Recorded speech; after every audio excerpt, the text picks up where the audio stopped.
Hello everyone and welcome back to another bad movie review with the Unsavory Heroes, where we watch bad movies so you don't have to. I'm Thadakonda and today's flick features a film that answers the question of what happens if you bought a piece of furniture that was so comfortable there could only be one reason for it, and that reason was because a friend of yours was stuffed inside. Or maybe because it's possessed by a demon spirit, but we'll stick with the friend being stuffed inside of it theory for right now. I'm talking, of course, about Killer Sofa, a movie from the country New Zealand which has brought us timeless classics such as the Lord of the Rings trilogy, Black Sheep, and no, not the movie with Chris Farley and David Spade, Kill Whitey! and Deathgasm. But seriously, if you haven't seen at least Deathgasm or Black Sheep, you're really missing out. They're actually pretty good. I would like to point out this title is a little misleading because according to dictionary.com, we're not fancy enough for the Oxford English Dictionary around these parts. A sofa is defined as a long upholstered couch with a back and two arms or raised ends. Or to simplify things like Suck It Dylan has done for us on urbandictionary.com, a sofa is a seat with cushions and is comfortable usually in the living room. Couldn't have said it better myself, Dylan. As you can see from the poster for this movie, this is a chair. They couldn't have come up with a different title for this, like, I don't know, homicidal recliner? If you can think of something better, or anything at all, please leave it in the comments below. There's really not much to say about this movie before we get started on the review, other than today happens to be the second birthday for this film with its US release date. So happy American birthday to you, Killer Sofa. So let's put the Jiffy Pop on the stove, recline that seat all the way back, and get ready to travel through this Kiwi classic. Our movie begins with some guy who looks to have cut his hand for some sort of ritual over a picture of this girl. This other guy then comes in with a saw and cuts his legs off. Sometime later, three random people open the storage shed the previous events took place in and take the recliner. For some reason, this girl dips her finger into this red liquid near the skull, otherwise known as blood. There's a note on the furniture requesting to be delivered to Francesca. We meet this Francesca during the opening credits where she dances to a song. Detective Bob Gravy and Inspector Roseanne Grape introduce themselves to Francesca and Maxie. They work homicides and have some questions for an old acquaintance of Francesca's, Federico Olsen, the guy from the beginning who got his legs cut off. You'll never dance again. The detectives tell Francesca and Maxie about Federico's feet. Francesca lays out her story with Federico, and it makes it seem like the guy was a stalker. Back at the storage shed, one of the girls gets her fingers crushed in the recliner, while this no-name guy delivers it to Jack, Maxie's grandpa. I'm my own grandpa! Can we just take a moment and appreciate how this movie made the recliner look like it has a face? For a film working on what seems to be next to no budget, they did a really good job of this, and I applaud them for that. The old man touches the chair and has visions of some people in the woods from some time ago. Maxie drops Francesca off at home, and the two have a discussion about Francesca's boyfriend, TJ. The poor guy has to move the recliner up the stairs by himself, while Francesca does whatever. Seriously, she couldn't have helped her boyfriend move this chair up those stairs? Good thing it's not really a sofa like the title suggests, otherwise it would have taken him all 90 minutes of this film to get it up those steps. Francesca's all creeped out from her ex being hacked up and doesn't want TJ to leave, but he has a bachelor party to get to, which apparently is more important than the well-being of his girlfriend. Back at the grandparents' house, Jack discovers he found a dybbuk in the chair, and he might have a gift like his father. Francesca hears some noises in the apartment and is scared shitless by Maxie in a clown mask. The two watch a movie and discuss how Maxie may have to close the antique store. As Maxie leaves, she sees the chair staring at her out a window. Francesca sits in the recliner and things get weird. I have been in some comfortable chairs, but none of them have made me feel this way. Although I think we can all agree, once you pull back on that tab on a recliner, she snaps out of it and is suddenly in her bed, where this space heater is uncomfortably close. I've never been to New Zealand, so I can't comment on how cold it gets there at night, but even a sensible person knows this is a fire waiting to happen. Were her and TJ never shown a fire safety video? It's a miracle they haven't burned the building down yet. We get this video out of nowhere explaining the dybbuk. Apparently it's an entity that can mess people up both physically and mentally. Jack may or may not be having a heart attack and pops some aspirin while watching this video. The next morning, Francesca wakes up to a romantic gesture of some candles, cookies, and tea waiting for her on the chair. She thinks it's from TJ, but he clearly has no idea what she's talking about. TJ reaches for another cookie, but the chair moves. You're telling me that she didn't hear any noises in the middle of the night with what was going on in the kitchen? There's no way this chair would have been completely silent while making all of this. I can't even make eggs in the morning without it sounding like an explosion going off.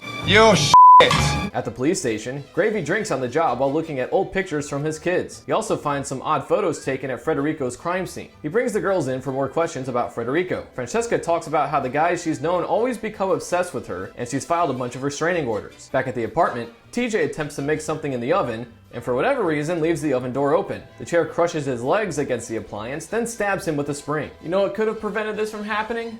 Fire safety. Again, I don't know how cold it gets in New Zealand, but who preheats an oven like this? And why would you stand right in front of the door while it's heating up? You're just asking for an event like this to happen. However unlikely those odds may be, you're also asking for your legs to be burned. The girls and officers are watching a vlog of Frederico's at the station when Francesca gets a call from TJ. They make their way to the apartment where they find TJ in the tub with a hole in his leg. So the chair just let him go? Jack calls his dad and explains how he's found the Dybbuk and how he has the gift. TJ stays the night at his mom's house, which happens to be 3 houses down the street. He hears a tapping on the window and sees the chair lurking outside. He tries to crawl away, but is caught and killed. This is where the leg crushing scene kind of doesn't make any sense. Why didn't the chair just finish the job right there in the apartment? It had ample time to finish it. Plus, we may have had a cool scene with a body folded up and shoved into an oven. Jack watches another video about the Dybbuk, and we get some shots of TJ getting his soul sucked out by the chair. Jack and his girlfriend attempt to get him to see his vision from the beginning, and it's here we find out what happened to the girl running through the woods. Francesca has some weird dream and is startled awake by a nightmare. She wakes up to a more frightening scenario with the space heater still on next to the bed. She hears some creaking and other noises in the apartment before turning this giant mag light on right in front of her face. As she checks out the living room, the chair moves to look at her and she freaks the fuck out. She calls on Maxie and the two of them leave, but the chair is not fond of this idea. TJ's mom finds her son's body by vacuuming up his brains and eyeball. Francesca gets a text from Gravy and runs into Ralph on her way out. Ralph is a creepy bastard who apparently has the arms of Mr. Fantastic.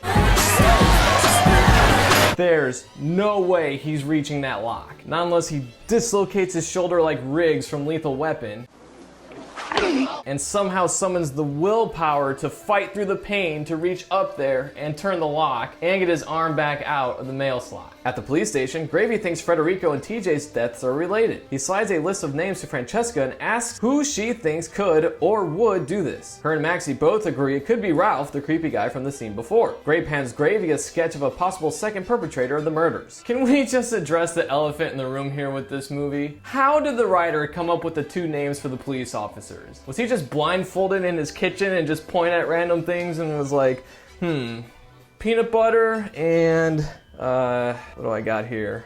Salami. Alright, maybe something else. It's the only way I can think of him coming up with those names. In the apartment, Ralph just finished dropping a deuce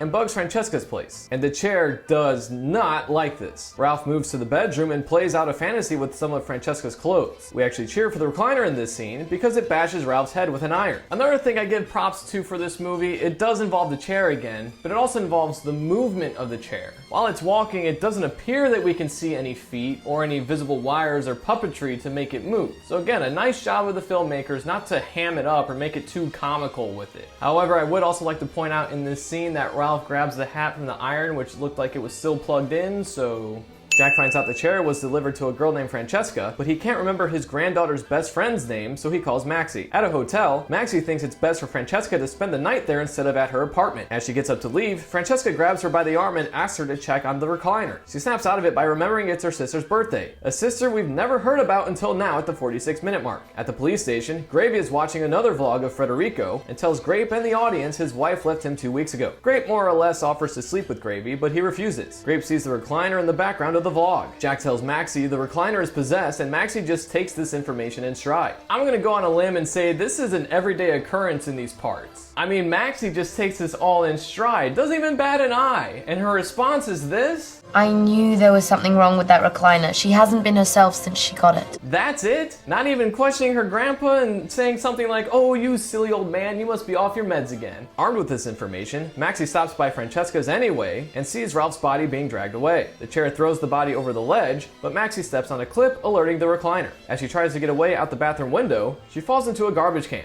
Who is kicking my can? In case you didn't notice, there's a lit candle on the bathroom sink. The chair whispers Valerie through the town's plumbing system, and Francesca gets in close to the sink. She's startled by Gravy and slams her head against the faucet. What an asshole. You'd think once they entered a room that didn't have the person they were protecting in right away, they would announce themselves, that way something like this wouldn't happen. But he just thought, nah, let's scare the shit out of her and see if we can get her to injure her head. Not like she's on the verge of a complete mental breakdown or anything. Grape points out the pills Francesca has been taking, but it's never explained what they're for. The three go back to Francesca's place and find Maxie's keys. They call her and hear the ringtone outside. As Gravy and Grape search, they find Ralph's body. Francesca hears the whispers of Valerie again and this time sees the chair speaking to her. She drives off and the next morning is about to jump off a cliff, but is saved by Jack's phone call. One plot hole that stood out to me, and I'm sure there are many others, is how Jack didn't know the name of his granddaughter's best friend, but he knows Francesca's phone number. At Jack's place, he explains the background of Valerie and Gerard Collette. They were a couple back in the 1800s who practiced witchcraft. They were known as soul eaters. Gerard was caught by a mob and burned alive, and Valerie killed herself in front of Francesca's great-grandmother. Marie St. Clair believed she was possessed by Valerie's spirit. She also was apparently the center of attention for men in the village, so she joined a monastery. Turns out, both Valerie and Gerard were able to ignite obsessive devotion from whomever crossed their paths, which is why everyone Francesca has been with has been obsessed with her.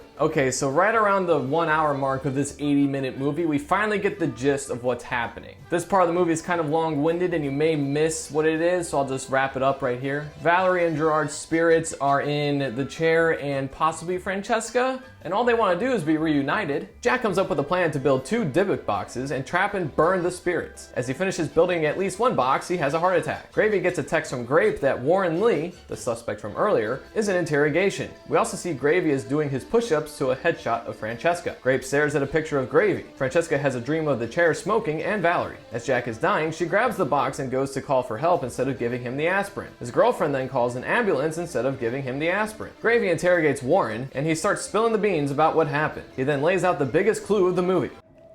And how do you even know he's dead? Have you even found a body? Grape has a look at Ralph's apartment and finds he had a telescope aimed right at Francesca's place. These shots are spliced together and we find out Ralph had been spying on Francesca, and Grape finds the chair moving by itself. Francesca confronts the chair at the apartment with the box. The spirit won't get in, so she decides the best idea is to douse herself and the recliner in gasoline. Special Jeep up to the main road.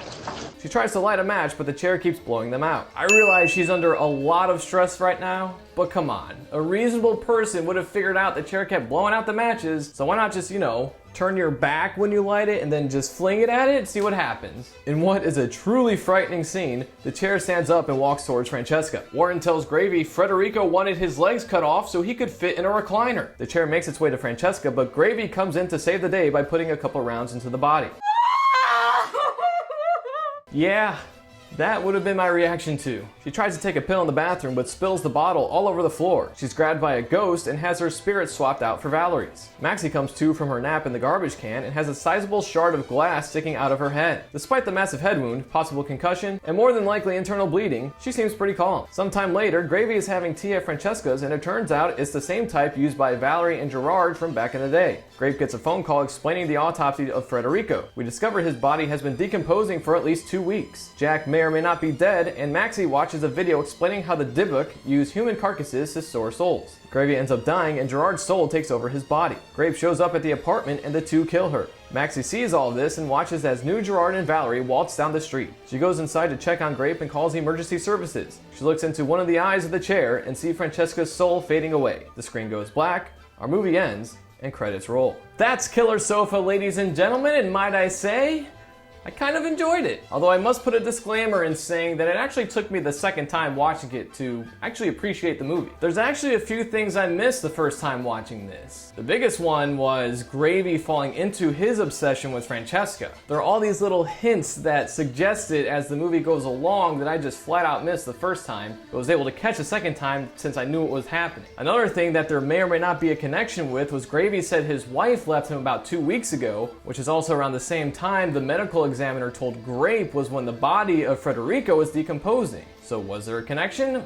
Maybe. It would be interesting if there was. Nothing much has really come from the cast and crew of this film since 2019. Director/writer Bernie Rao hasn't done anything since this film's release. Pimo May, and I sincerely apologize if I really messed up that name, has been in just one other movie. Natalie Morris was in the remake of Black Christmas, but that was also in 2019. Jed Brophy, who actually has a pretty impressive list of credits before this movie, has only been in a couple of TV shows since Killer Sofa. When all is said and done, I think it's safe to say we can give this movie 3 beers. The first time around it's meh, but it's definitely better with a second viewing. The biggest thing to me is that something with a poster like this, it's not really a scary movie. Yes, I get that it boils down to basically a guy who got his legs cut off so he could be shoved into a chair to stalk a lover, but they at least could have added something more to it. I don't know, more jump scares? The only jump scare we got was Maxie with a clown mask on. However, you still have to applaud the filmmakers for not using cheap tricks like jump scares throughout the whole thing just to maybe get you to jump a little bit. So cheers to you, movie, for not selling out.